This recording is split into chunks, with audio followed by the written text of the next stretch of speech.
saya Faizatin Noviah, mahasiswa Teknologi Pendidikan UNES 2013 dan sekarang ini semester 5. Oke, di sini saya akan menjelaskan mengenai pendidikan lingkungan hidup. Kenapa saya akan menjelaskan pendidikan lingkungan hidup? Karena lingkungan saat ini itu di sekitar kita sudah sangat memprihatinkan. Sudah sering terjadi banyak bencana alam di mana-mana, kabut asap, banjir, tanah longsor, dan itu di sini semua itu karena ada yang sebab alam ataupun karena ulah manusia sendiri.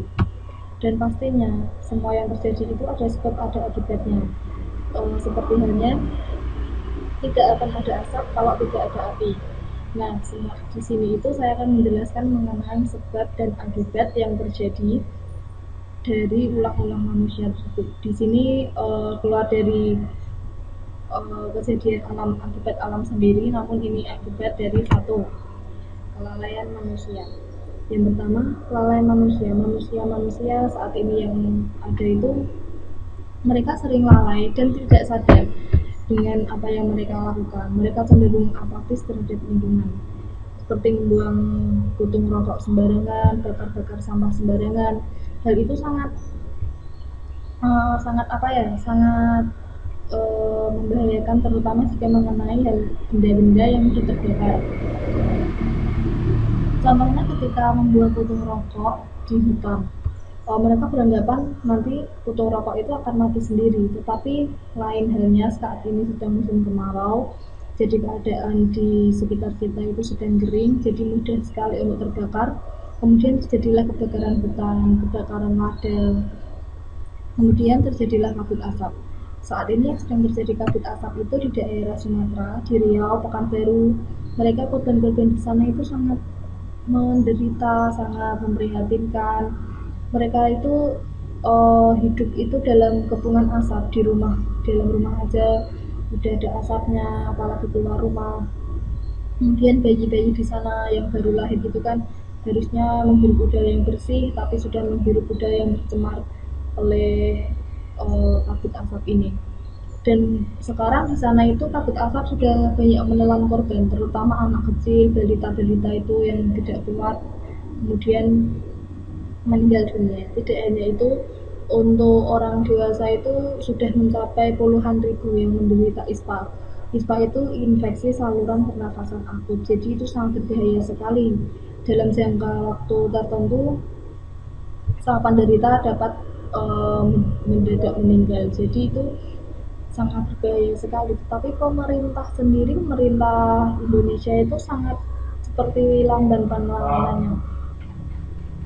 Yang pertama itu kan pemerintah kan sudah ditawari bantuan dari Sumatera, tapi seperti tidak dihiraukan. Kemudian seperti halnya pada berita itu, pada saat sang presiden meninjau hutan untuk memadamkan asap, para relawan pemadam kebakaran, dinas pemadam itu memadamkan api. Namun ketika presiden itu kembali ke bandara dan dia hendak untuk kembali lagi ke hutan, para pemadam itu sudah tidak memadamkan api lagi. Jadi itu seperti halnya sudahlah begitu.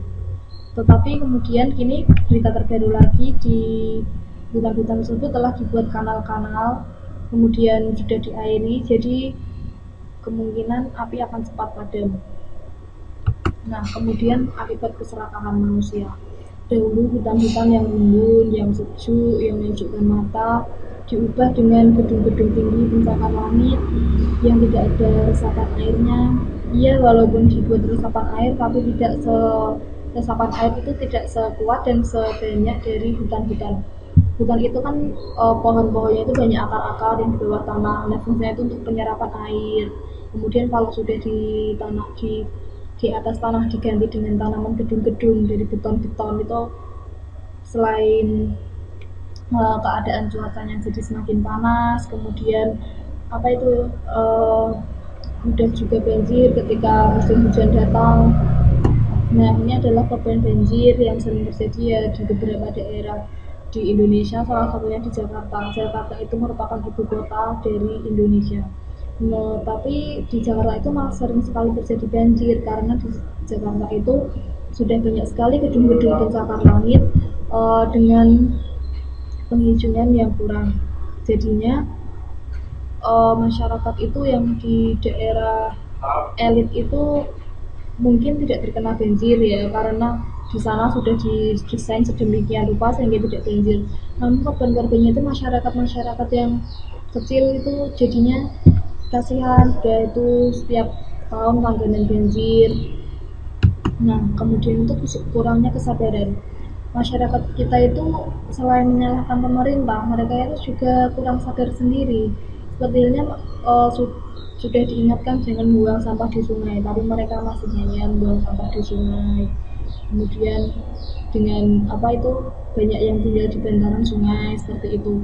Padahal kan daerah bantaran sungai itu daerah resapan air ya. Jadi kalau musim hujan meluap, daerah mereka kemudian kebanjiran.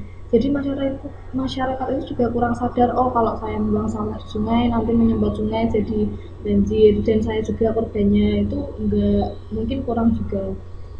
Kemudian penebangan pohon secara liar. Harusnya kan tebang pohon itu ada aturannya ya, seperti tebang pilih yang udah tua itu ditebang, tapi selain menebang itu juga harus menanam. Jadi seperti siklus. Jadi kalau setelah menebang kita harus juga menanam.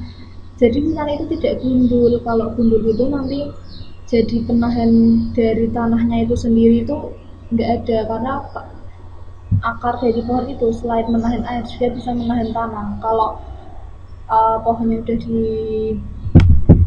ditebangi, jadi di situ ada yang sekitar situ yang tebing-tebing itu mudah sekali longsor. Dan kalau sudah longsor itu mengenai rumah-rumah warga, mengenai pemukiman, mengenai apalah, itu kan juga berbahaya juga. Lah ini jadi kelalaian manusia, dari keserakahan manusia, kemudian dari kurangnya kesadaran manusia itu juga merenggut korban. Nah, korbannya itu tidak menutup kemungkinan mereka sendiri yang membuang sampah, yang menebang pohon, ataupun yang itu membakar hutan. Kalau kayak gini kan merenggut korban kan kasihan ya, anak-anak kecil, kemudian ya tidak anak-anak kecil juga, untuk orang lain, terus orang lain yang tidak tahu menahu itu jadi korbannya. Seperti halnya ini ibu-ibu dengan anaknya itu kan, kalau anak kecil waktu kena musibah banjir itu kan kasihan kan, karena gatal-gatal pastinya. Terus longsor, kalau longsor itu mengerikan sekali karena mereka itu tertimbun hidup-hidup dalam tanahnya. Ya memang bencana alam itu pasti menggugah korbannya itu ya tidak sedikit. Maka dari itu harus perlu dilakukan upaya-upaya pencegahan supaya tidak terjadi bencana alam. Memang bencana alam itu terjadi atas kuasa yang maha kuasa ya, tetapi tidak terlepas itu manusia juga berperan penting dalam terjadinya bencana alam. Jadi untuk menanggulanginya itu perlu dilakukan secara peduli lingkungan sejak dini. Jadi anak-anak kecil, anak-anak kita itu ketika masih kecil itu diajari untuk peduli lingkungan, untuk menanam pohon. Ya pertama lingkungan sekitar rumah aja, untuk bikin apotek hidup seperti itu kan. Kalau dia udah dibiasakan menanam pohon di sekitar rumah, dia udah dibiasakan untuk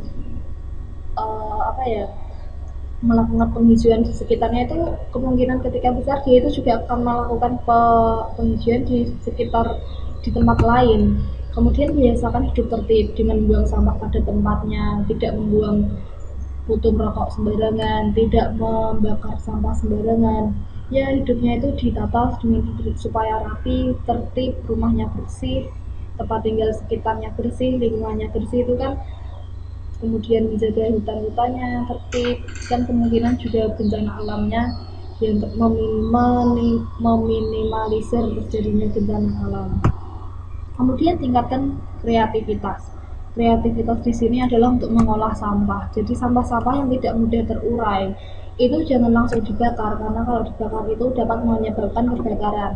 tempat lain. Nah kalau diolah menjadi tas ataupun dompet ataupun hiasan itu selain membuat menambah nilai jual itu meningkatkan ekonomi juga, itu kan barang-barangnya dari sampah ya, jadi itunya itu daur ulang, jadinya mereka itu menumbuhkan kreativitas.